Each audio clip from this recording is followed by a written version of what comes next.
You have to actually ask the question, how am I going to secure my cyberspace?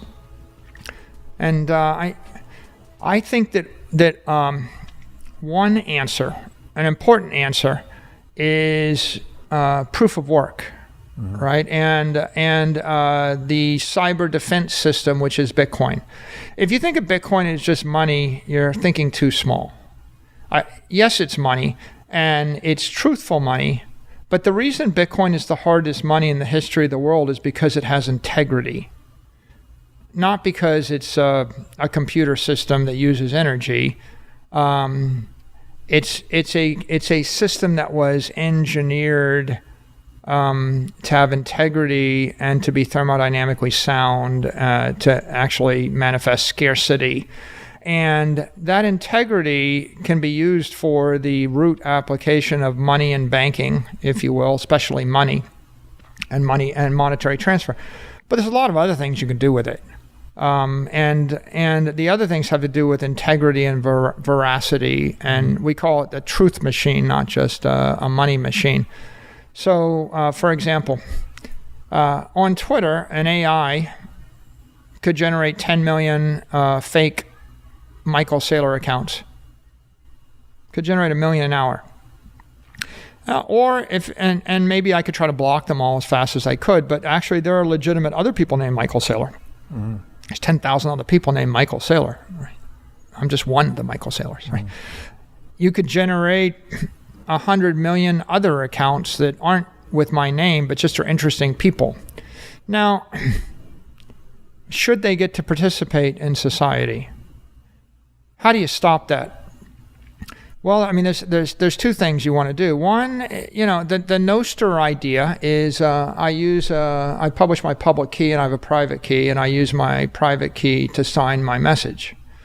Sort of good, but it doesn't solve the problem because the AI can still generate 100 million Nostr people. Right? Because it's not, and here you see the issue is non-conservation of energy. I can generate 1 million accounts, 1 billion accounts, 1 trillion accounts. I'm just running the computer. And if anything, what the AI's done is the AI has shown that it can actually do what anything you can do, it can do better, and it can do 1 million times faster. So no amount of information can serve as proof of humanity. The AI's read everything that's been written by every human that's ever written it, and that means the AI can give you 100,000-page biography of why it's more trustworthy than you, Robert. You can fill out a 20-page form. It can fill out a 20-page form every 10 milliseconds. You're not winning. Right? You're not going to win this battle. So how are you going to actually defeat that or even put a check on it? And the simple answer is, I don't just generate the public-private key combination. I generate it in conjunction with a Bitcoin transaction on the base layer, which might cost $1, which might cost $15, right? This weekend, sometimes people are paying $30, some amount of money. It doesn't really matter whether it's $1 or $100, right? What matters is I paid money and it took time. In that particular case, you could create a cyber passport. I'm going to call it an orange check, a digital identity. Your digital identity is cryptographically secured.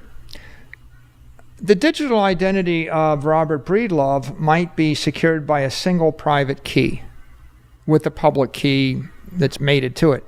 The digital identity of MicroStrategy might be secured by 3 of 5 multi-sig. And the digital identity of, a city might be secured by the city council, which is 5 of 7 or 7 of, fill in the blank, right? 4 of 7, right? Don't hold me to all the different multi-sig configurations. But you can go with multi-signature to sign a message from an organization or maybe a family. You have 3 of 5 that secures your family and identifies it. So now I create this identity I burn it into the Bitcoin blockchain. Now I digitally sign my accounts. Like right now, you can get a message from Michael Saylor on WhatsApp, but it's not me. And there's no method for me to verify. There is a method, by the way, for you to verify on Twitter. You know, it costs $8 a month for a blue check. It costs $1,000 a month for a gold check. It costs $1,000 a month plus $50 a month for every officer of the corporation verified with the gold check. Not cheap. Not cheap, but also not open and not portable.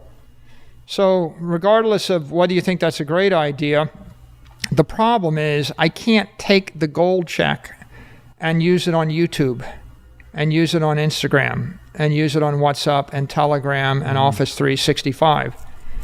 There's a cryptographic certification in Office 365, and the Microsoft email system gives you a blue check if you have the certificate on your hardware devices, but it doesn't cross the other email platforms.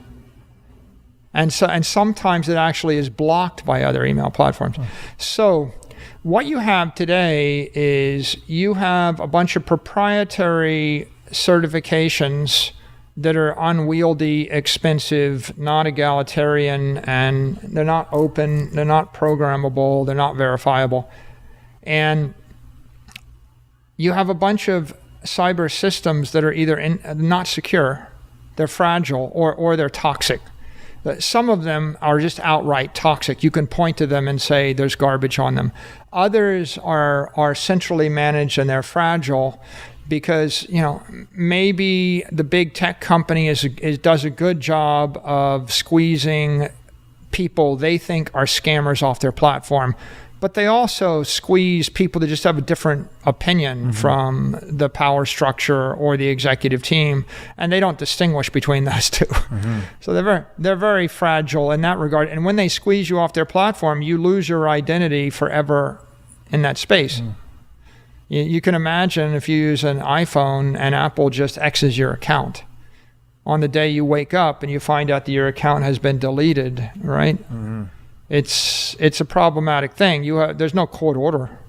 There's no due process, right? And in that regard, the big tech networks are more powerful than nation states to society. So I think in this world, the real question is, if you run a family, a corporation, if you're an individual, or if you're a governmental entity, how do you prove the veracity of your utterance, right? How do you sign your message? How do you sign your contracts? How do you sign your accounts? And how do you verify when there's 100 million other accounts which claim to be you that are actually look more like you than you look like you? You know? The AI version of you, like if you go on vacation for 2 weeks and the AI just learns on all of your former videos, the AI will look at all your former videos, look at the news of today, generate the podcast, and it'll look like what Robert Breedlove would have done, but Robert Breedlove's not there to contest it. And so, you know, if it's used for good, I don't know, maybe, but if it's used for mischief, a bit more disturbing. But what if it's used for malice? And the only answer is you need somehow to cryptographically be able to secure something, but there needs to be some thermodynamic security to it such that, you know, if I can guess your password 1,000,000 times in a row and you've got one of those 4-digit pins, right, then I'll crack it. You need to actually say, well, you only get 3 guesses, right?